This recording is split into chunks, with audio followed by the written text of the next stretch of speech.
Continuamos con los temas que integran el estudio financiero. La sesión anterior vimos cómo se construía la tabla de la inversión inicial. En esta ocasión vamos a platicar acerca del segundo tema que corresponde a las proyecciones financieras. Debido a que es muy extenso, vamos a dividirlo en dos sesiones. En esta primera sesión comenzaremos revisando cuáles son los puntos que integran el tema de proyecciones financieras. Son 5 específicamente.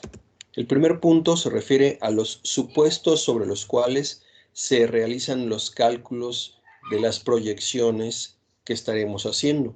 Esto incluye, por ejemplo, definir en qué porcentaje se va a incrementar el precio cada año o cuántas unidades adicionales pensamos vender en cada año, etc.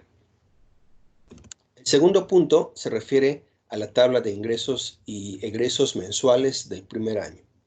Se trata de un resumen de cómo vamos a estar vendiendo en cuanto a la cantidad del bien del proyecto, en cuanto al precio que estaremos manejando y por lo tanto los ingresos totales que se derivan de esa información, así como los costos variables y fijos. Se trata de una tabla resumen. En realidad vamos a integrar otras tablas básicas específicas para poder obtener la información que llene esta tabla que aquí se está señalando, la número 2. Es importante comentar que debido a que solo abarca esta tabla el primer año, vamos a desglosar la información mes por mes, de manera que se pueda observar la estacionalidad del proyecto, es decir, en cuáles meses se vende más y en cuáles meses se vende menos. El tercer punto de este tema corresponde otra vez a tabla de ingresos y egresos, pero ya no mensual del primer año, sino proyectada a otros 4 años. Es decir, que vamos a tener por lo menos 5 años de información.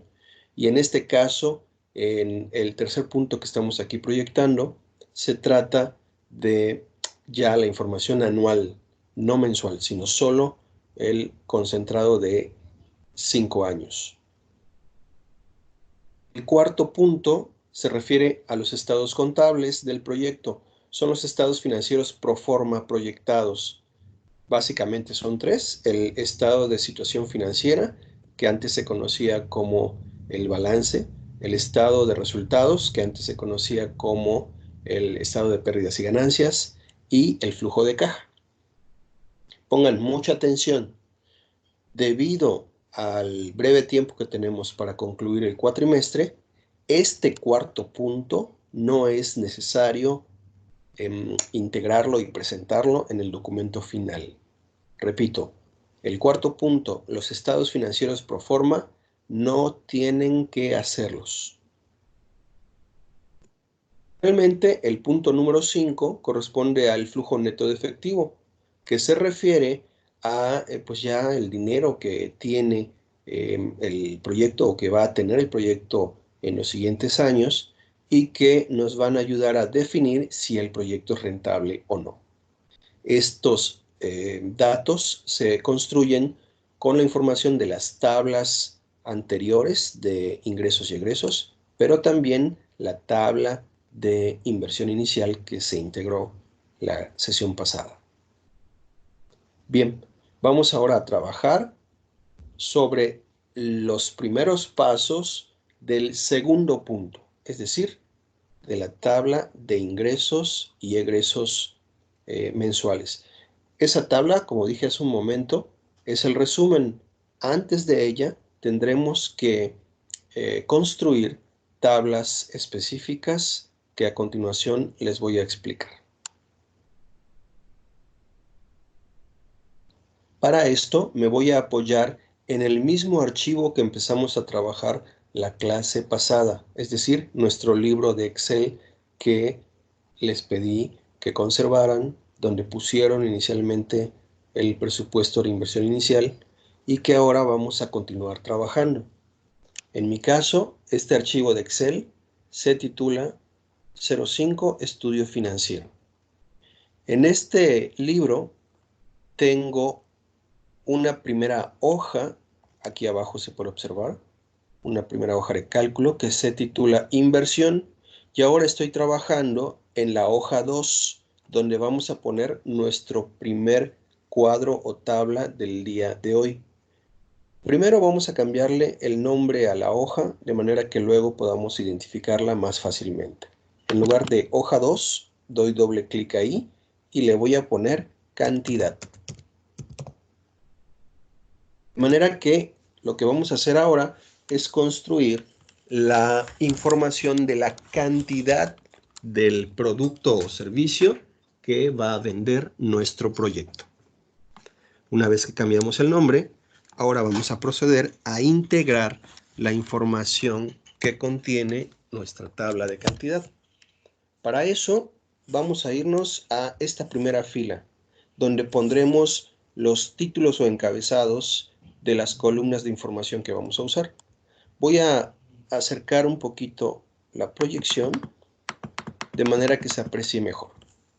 Es decir, en esta primera tabla de hoy vamos a utilizar 3 columnas. La primera columna se titula número, que corresponde al ID o clave o identificador de los conceptos que estaremos manejando.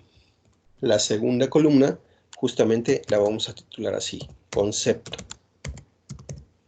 Y la tercera columna se va a titular valor, donde pondremos el dato que corresponde a cada uno de los conceptos que estaremos manejando. Bien, ahora vamos a cambiarle un poquito el ancho a cada una de las columnas dependiendo de la información que vayamos a integrar, perdón. De manera que la primera columna pues solo lleva, como ustedes saben, el número de concepto correspondiente, así es que no necesita demasiado ancho.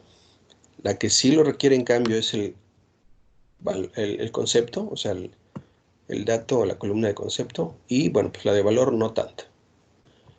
Ustedes ya tendrán oportunidad de formatear la tabla, porque luego hay que pasarla al documento de Word que estaremos entregando. Entonces ya tengo aquí las 3 columnas que manejamos en nuestra tabla de cantidad. Bien, vamos a poner aquí cuánto es la cantidad que estaremos vendiendo el primer año del bien que nuestro proyecto propone. Para esto vamos a seguir una serie de cálculos.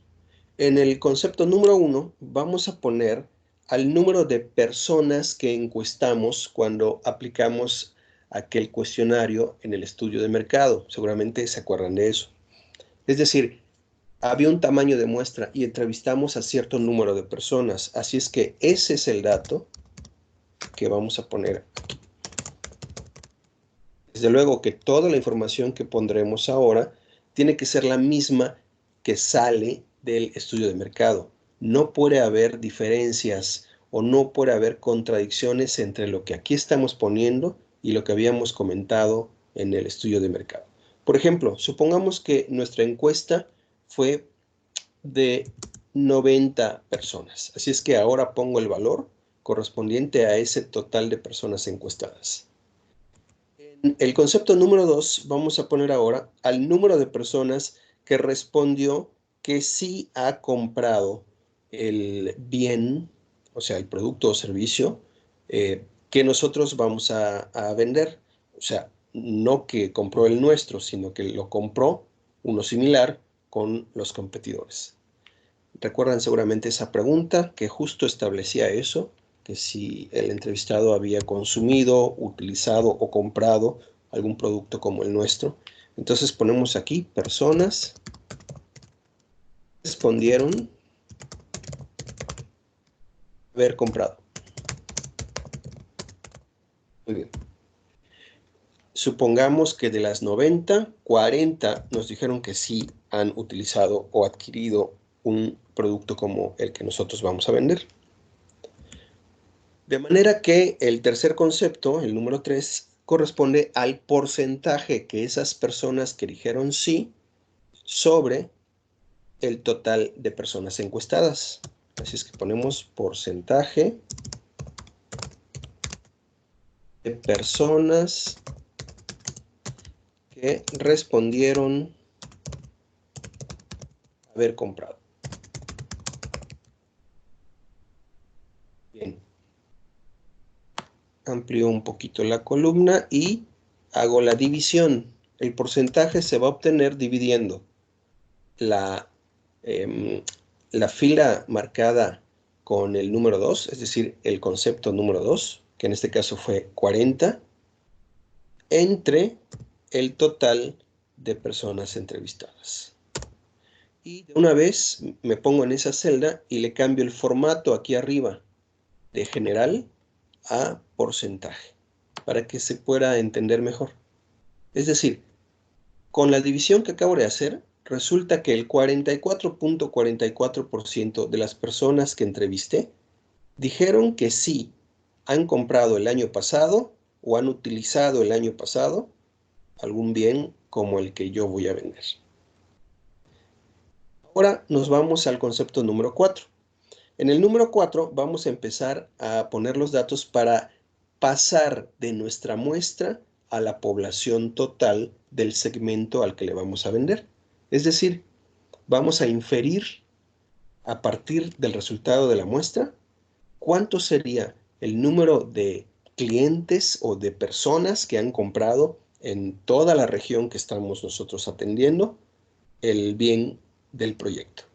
Para esto vamos a poner, como les decía en el número 4, cuál es la población del segmento al cual le voy a vender, ya sea en el estado o en la ciudad, dependiendo de lo que ustedes definieron en su estudio de mercado. Vamos a escribirlo. Población del segmento en ya sea el estado o la ciudad, dependiendo de lo que ustedes definieron. Esta información es la que nosotros revisamos en el Censo de Población y en la ENIG, que es la Encuesta Nacional de Ingreso-Gasto, donde vimos, no sé si lo recuerden, los deciles de ingresos, para que nosotros pudiéramos saber cuántas personas están en el nivel socioeconómico o en el segmento de población al cual queremos dirigirnos.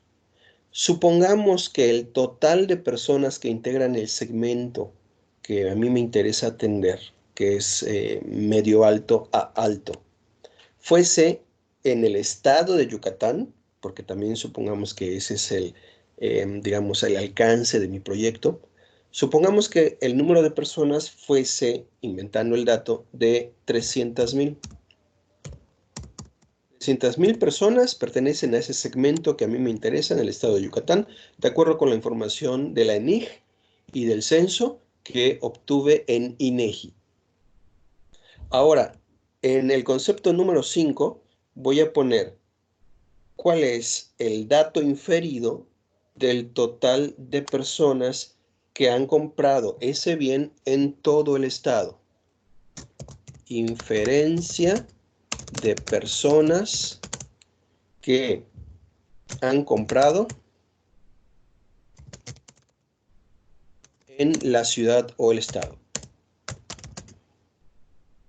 ¿Cómo obtenemos esto? Bueno, simplemente vamos a multiplicar el porcentaje que obtuvimos en nuestra muestra por el segmento de población al cual nosotros vamos a venderle, porque se supone que este segmento de población que tiene cierto perfil es el mismo al cual le preguntamos en nuestra muestra. Así es que multiplicamos este concepto del número 3 por el concepto número 4. Y me da, voy a redondearlo para que hablemos de personas completas, es decir, un número entero de personas. Resulta que con esta información, según lo que he obtenido, 133,333 personas compraron un bien como el que yo voy a vender en todo el estado de Yucatán. Pero no termina ahí. Ahora vamos al número 6. Este dato, los 133,333, es el total de personas que han comprado. Pero ¿cuánto vende cada empresa actualmente o en el tiempo que estoy analizando del bien o del tipo de producto o servicio que yo estoy vendiendo? Para esto, en el número 6 vamos a poner el número de empresas que hay en la actividad o rama o industria en que yo me encuentro, en el que el proyecto va a vender. Número de empresas actuales, que son mis competidores, en la rama o actividad que me toca.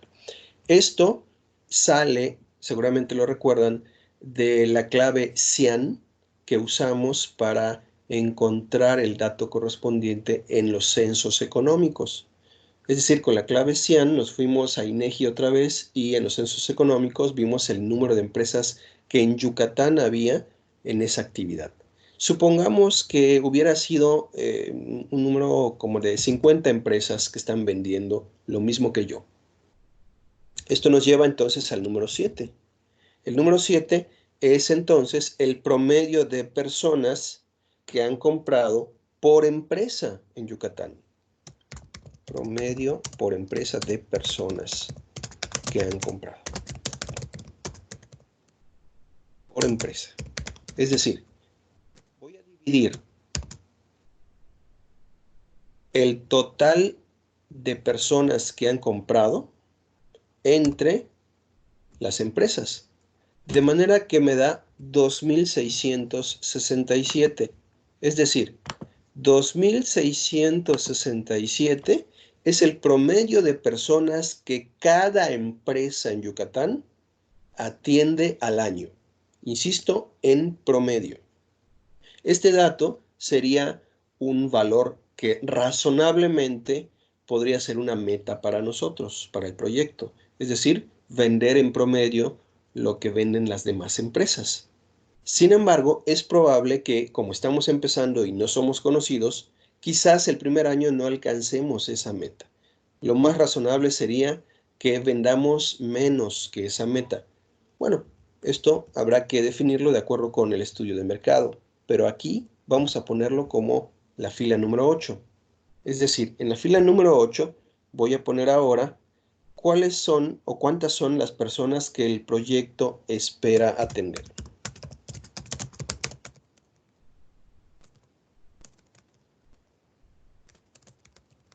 Es decir, si la meta es 2.667, quizás el primer año no la alcance. Ya cada uno de ustedes, o sea, cada grupo, justificará si va a alcanzar el 90% de esa meta, siendo muy optimista, o el 30% de esa meta, siendo pesimista, o quizás no sé, el 50 o el 60% de esa meta en el primer año. Supongamos que fuera el 60%. Voy a multiplicar el concepto número 7, 2.667, por el 60% en este ejemplo que pongo, pero pues ya cada uno de ustedes lo justificará, para saber cuánto es el número de personas que yo voy a tener. En este ejemplo resulta que el primer año estaría yo atendiendo a 1.600 personas. Bien, hasta aquí, hasta este dato, podríamos dejar este primer cuadro. Sin embargo, quiero platicarles que en algunos proyectos es probable que tengamos todavía 2 filas más. Vamos a ponerlas para conocerlas. Incluso las vamos a poner en nuestros propios proyectos, aunque no cumplamos con el criterio que ahora voy a explicar. Es decir, número 9. Vamos a poner aquí cuáles son las unidades compradas por persona.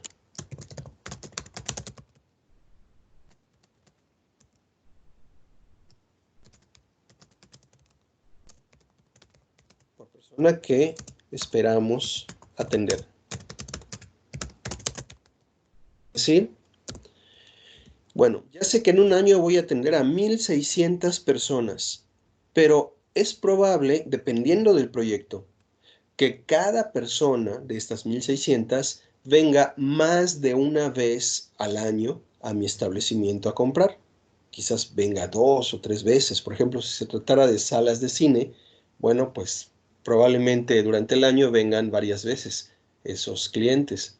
O si estoy vendiendo algo que tiene o que se puede comprar varias unidades en una sola visita, pues también implicará que el monto, que el dato que voy a vender, pues no coincida con el número de personas.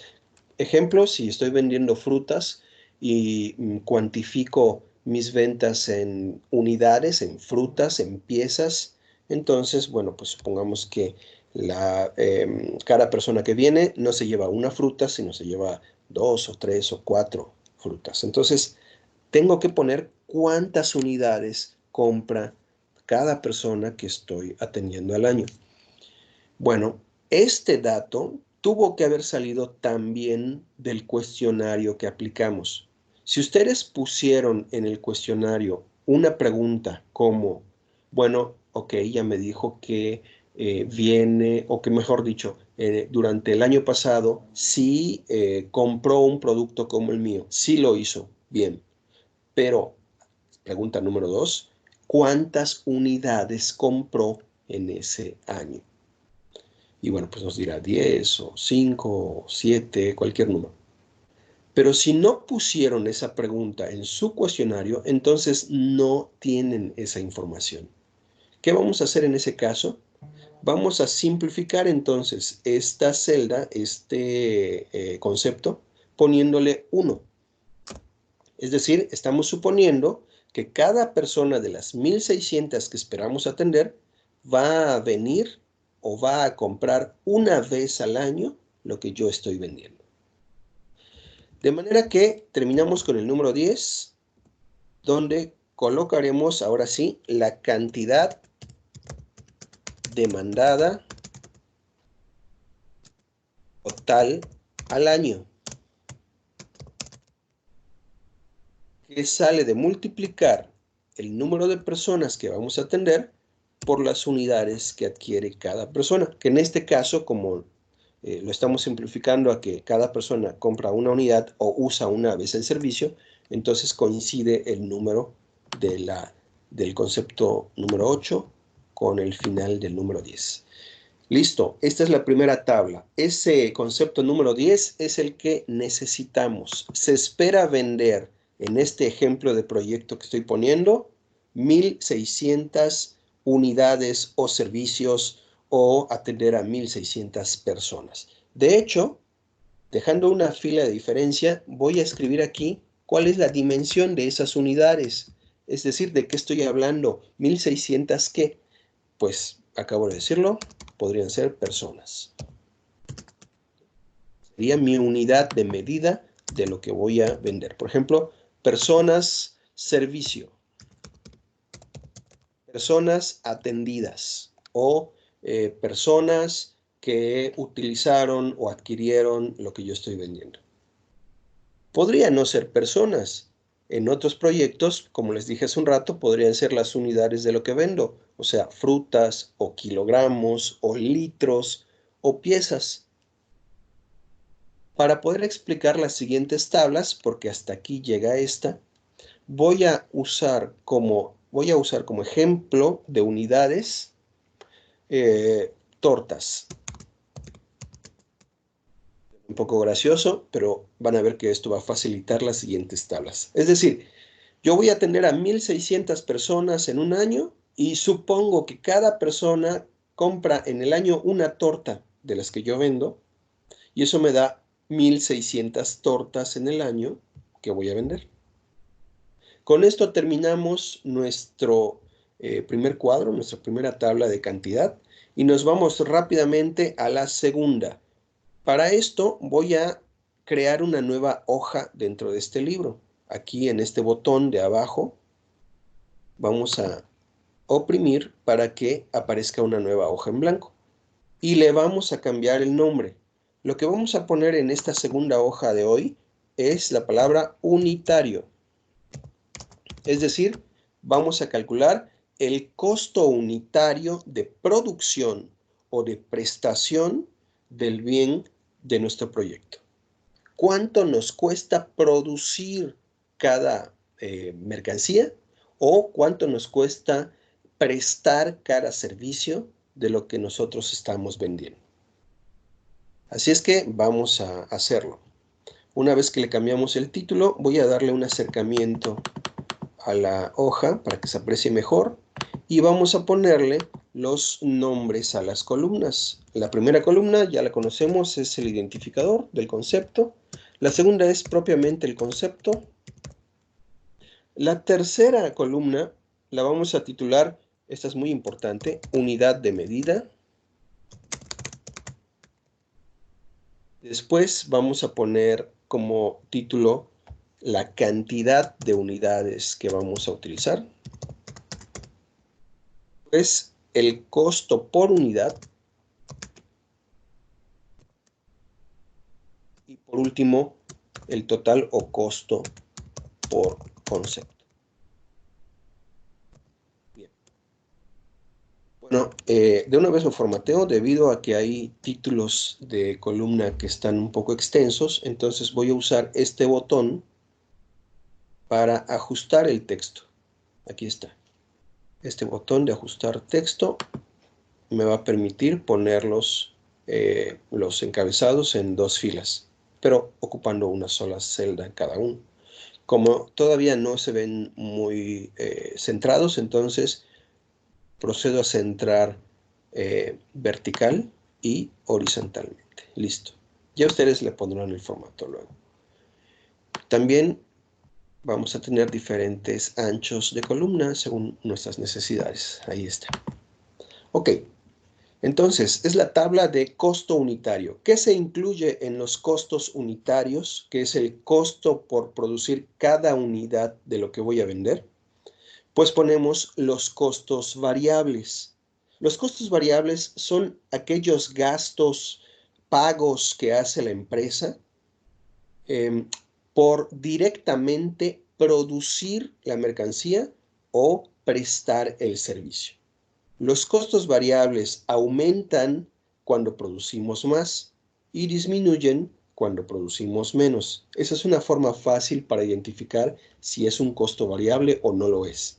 Si es un costo variable, entonces lo vamos a incluir aquí, en el costo unitario. Bien, vamos a identificar nuestros costos unitarios, por ejemplo, del 1 al 6.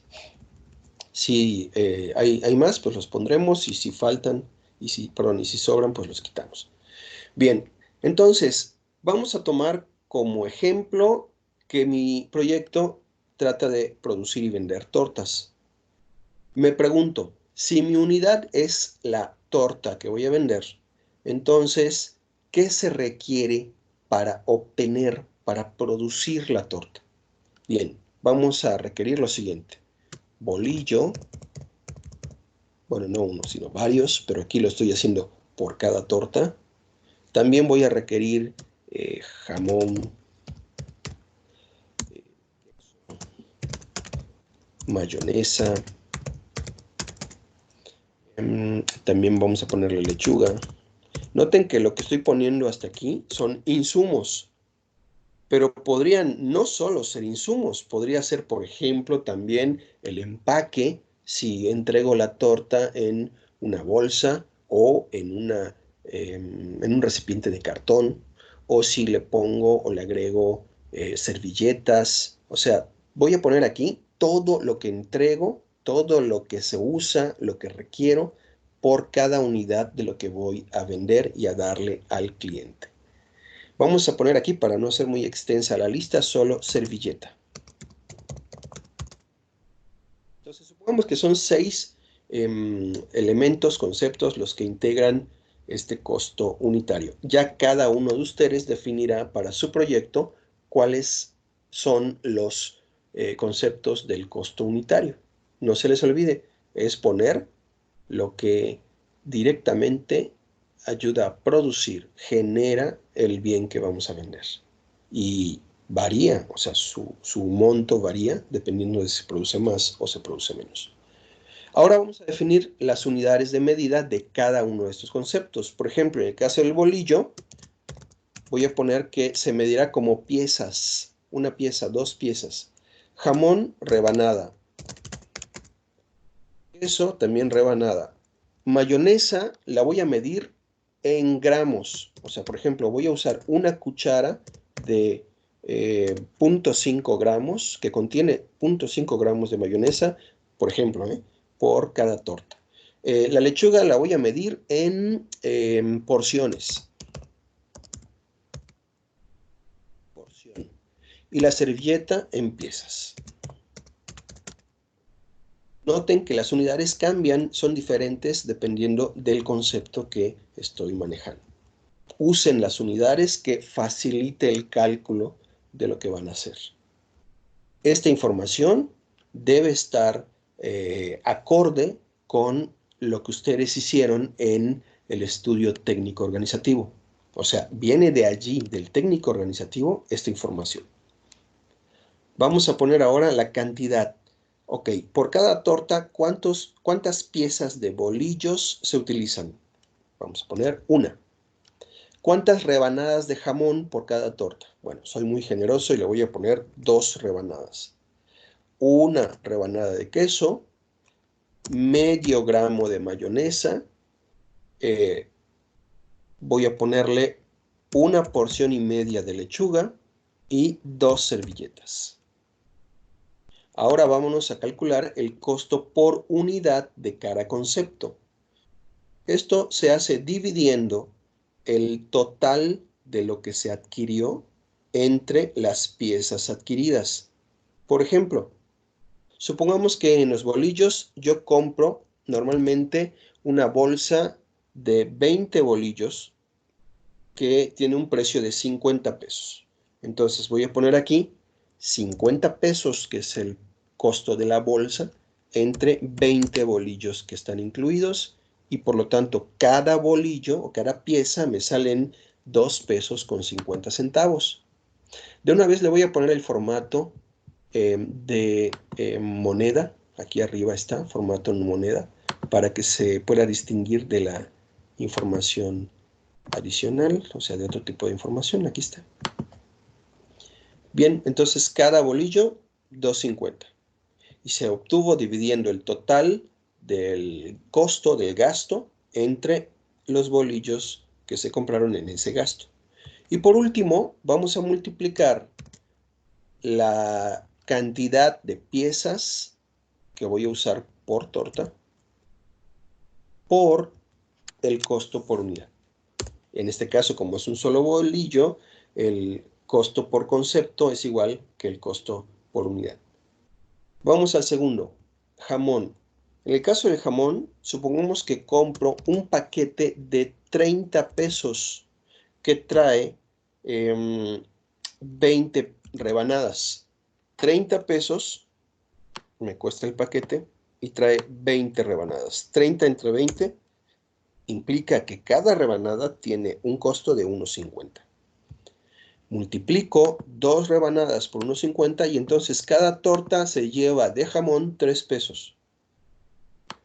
Creo que está claro. Lo mismo vamos a hacer con los demás conceptos. Por ejemplo, en el caso del queso, compro, supongamos, un paquete de 20 pesos, 20 pesos, y trae 30 rebanadas.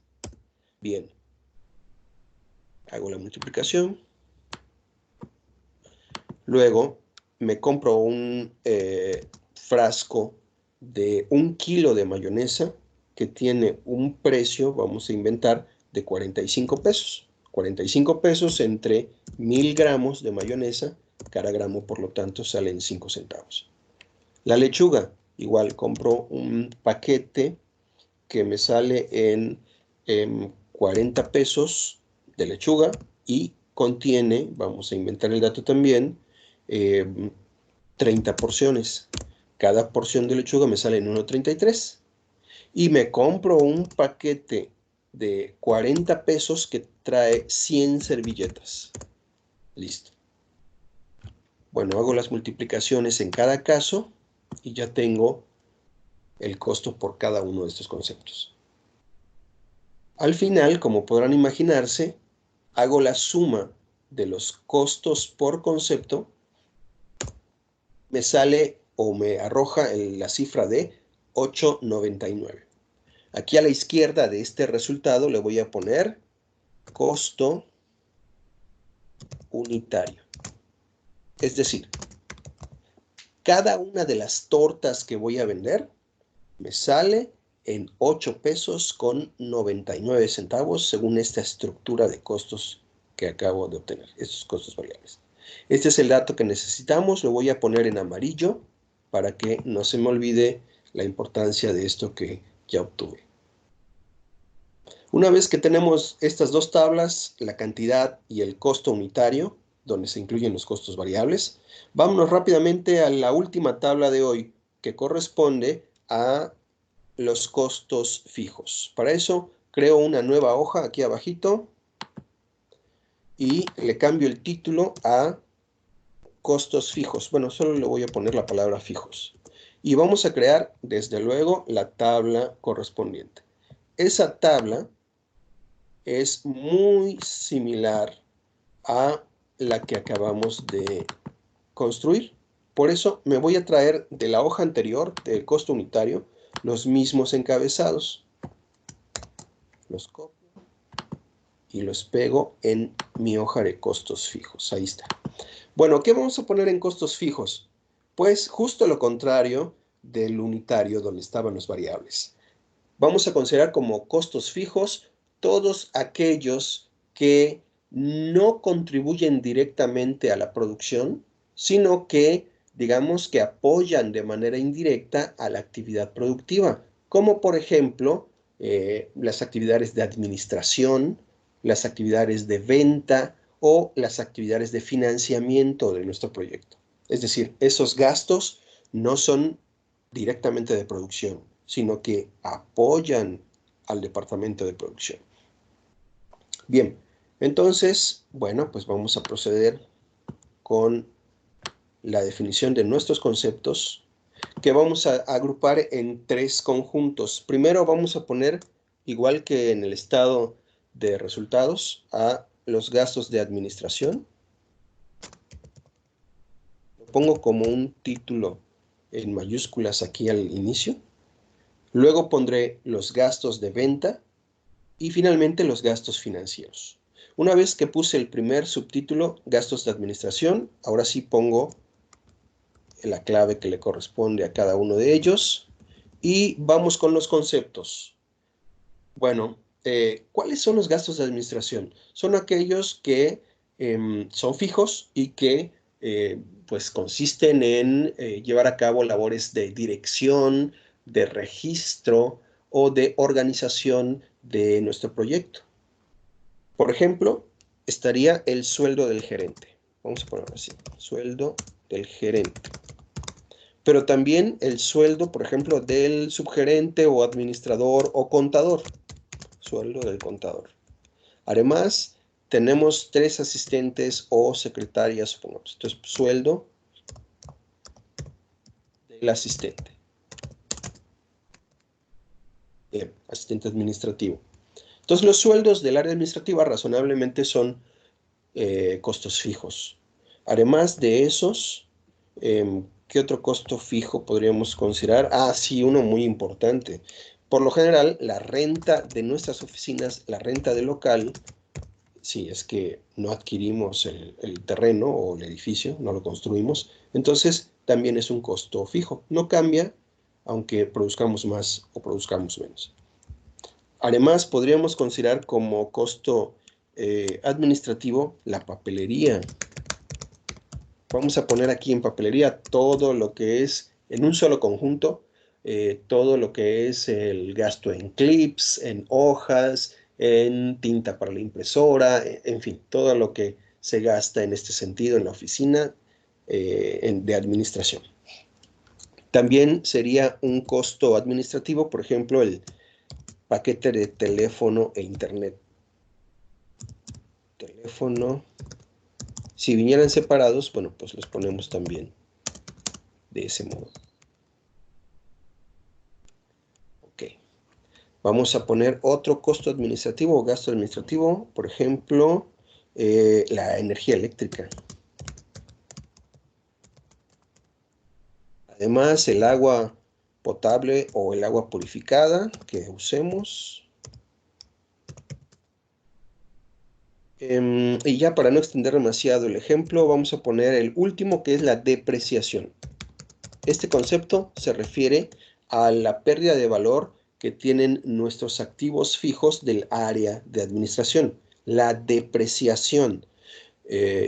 Como activos fijos estarían, por ejemplo, el mobiliario, sillas, mesas, archiveros, pero también el equipo de cómputo del área administrativa, también, por ejemplo, el aire acondicionado y todos aquellos objetos que usemos y que se deprecian por el uso. Vamos a contablemente calcular su depreciación y lo vamos a poner aquí. Todos estos rubros, debido a que, como ya dije hace un rato, en nuestra primera tabla de resumen vamos a hacer ¿cómo decirlo? Un recuento mensual de estos costos. Entonces aquí vamos a poner precisamente la información con esa unidad de tiempo. O sea, vamos a calcularlo al mes. Por ejemplo, el sueldo de gerente va a tener como unidad de medida persona mes, es decir, el pago por persona al mes. El sueldo del contador, lo mismo, persona al mes. El sueldo del asistente, también persona al mes. La renta del local sería un pago mensual o mensualidad. Vamos a ponerlo así, mes. La renta al mes por local. La papelería, como ahí estamos poniendo todo el gasto de papelería para no desglosarlo de manera detallada, entonces vamos a poner solo un lote de papelería al mes. Ahí vamos a incluir todo lo que se gaste en estos artículos de oficina de uso corriente, de uso diario. En el caso de teléfono e internet también es un pago mensual por el servicio. La electricidad, si es una vivienda que adoptamos como oficina, pues sería bimestral y hay que dividirlo entre dos. O si es un local comercial, pues sí es al mes. El mismo caso del agua. Y la depreciación también, que es un pago total o más bien una cuenta total al mes. Ahora, ¿cuántas personas en cada rubro o cuántas unidades de eso en cada rubro? Es un gerente, un contador. Supongamos que tenemos dos asistentes, una renta de local, un lote de papelería, un contrato de teléfono e internet, o sea, un pago por ese contrato, por electricidad también, por agua también, y por la depreciación, pues es un solo concepto, donde se incluye toda la depreciación del área de administración. Si tuviéramos dos locales, pues tendríamos aquí que poner dos rentas, donde estoy señalando ahora, y también dos contratos de teléfono e internet, quizás dos de electricidad y así. Ahora, el costo por unidad al mes. Supongamos que al gerente le pagamos al mes 9,000 pesos. No se olviden que estos 9,000 pesos deben incluir todos los montos o rubros de pago de salario. Es decir, deben incluir, por ejemplo, los impuestos y también deben incluir estos 9,000 pesos las prestaciones que le pagamos a los empleados. 9,000 pesos. En el caso del contador, ese sueldo bruto total, supongamos, es de 7,000 y cada asistente 5,000. La renta del local, vamos a ponerla en 3,500, por decir cualquier cosa. El gasto de papelería, 1,200 al mes. Teléfono e internet, 900. Electricidad, 2,000 pesos. Agua, 300 pesos. Y la depreciación, que calcularemos aparte, pues es de, vamos a inventarlo, unos 1,900 pesos. Hacemos las multiplicaciones, como ya sabemos, y obtenemos el dato por concepto. Ahí está. Ahora hacemos la suma de todo esto aquí en la celda que está al mismo nivel que el subtítulo Administración. Aquí voy a hacer la suma de todos nuestros gastos administrativos fijos. Listo. Esta empresa va a estar gastando 35,800 pesos al mes por gastos de administración. Vamos a hacer ahora lo correspondiente, pero con los gastos de venta. Pongo el subtítulo y pongo el consecutivo, es decir, el anterior terminó en 9, ahora sigue el 10, 11 y así sucesivamente. Bueno, aquí vamos a poner como gastos de venta todas aquellas salidas de dinero que tienen que ver con pues, la comercialización de nuestro producto o servicio, con el traslado de la mercancía o con nuestras estrategias de promoción de ventas. Ejemplos, como gastos de venta podríamos poner el sueldo de los vendedores, que también podría ser en lugar de sueldo o además de sueldo, comisiones. También vamos a poner como un gasto de venta la publicidad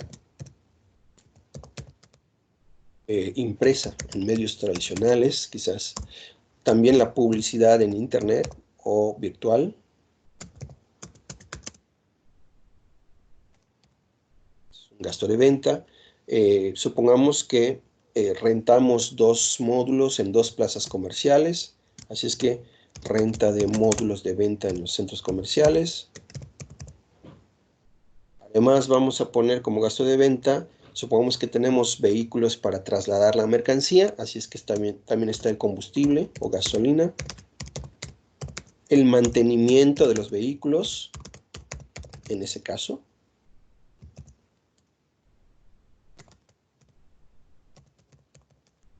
y vamos a poner, pues ya, la depreciación para cerrar este ejemplo. También el área de ventas puede contar con mobiliario, los stands de los módulos que vamos a tener. También tendría los automóviles o vehículos, camiones, camionetas que vamos a utilizar. Hay que depreciarlos también, los escritorios, computadoras, etc. Entonces también hay una depreciación del departamento de ventas que hay que sacar aparte.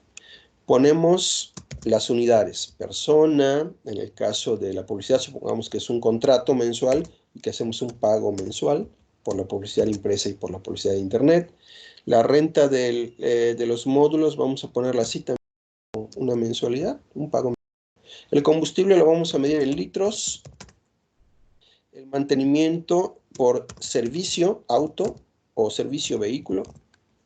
Y la depreciación, pues es un pago mensual. Ok, tendríamos, vamos a inventar 3 vendedores, un contrato de publicidad impresa, uno de internet, 2 módulos al mes. Supongamos que se gastan, hacemos el cálculo y se gastan 120 litros de combustible al mes por estar llevando nuestros productos. El mantenimiento son 2 vehículos, por lo tanto son 2 servicios al mes y un total de depreciación.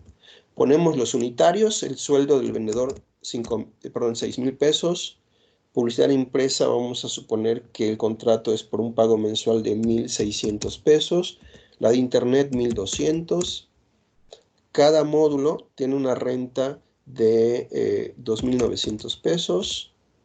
El litro de combustible está ahorita entre 16 y 17 pesos. El mantenimiento, cada uno, supongamos, está en 1,200 pesos. Y el total de la depreciación de esta área, vamos a ponerlo en 1,300. Las multiplicaciones y una vez que tenemos todos los conceptos, hacemos la suma para este grupo. Aquí está. El total de gastos de venta al mes de esta empresa es de 32,340. Vámonos al último. Son los gastos financieros. Lo pongo aquí abajo. Que, bueno, pues son poquitos. Vamos a poner solo 2, 17 y 18. En primer lugar, se refiere a las comisiones bancarias. De todo tipo, por cheque, por manejo de cuenta, por transferencia, etc. Y el otro, en el caso de que hayamos solicitado crédito al banco, serían los intereses por financiamiento. En ambos casos son pagos mensuales. Vamos a poner como unidad del mes y 1 en cada caso. una cuenta bancaria nos cobra estas comisiones al mes y por el financiamiento que solicitamos también es un pago de intereses al mes. Supongamos que en el caso de las comisiones bancarias está en 1100 y en el caso de los intereses que pagamos por financiamiento estuviera en 2500. Bueno, las multiplicaciones y el subtotal.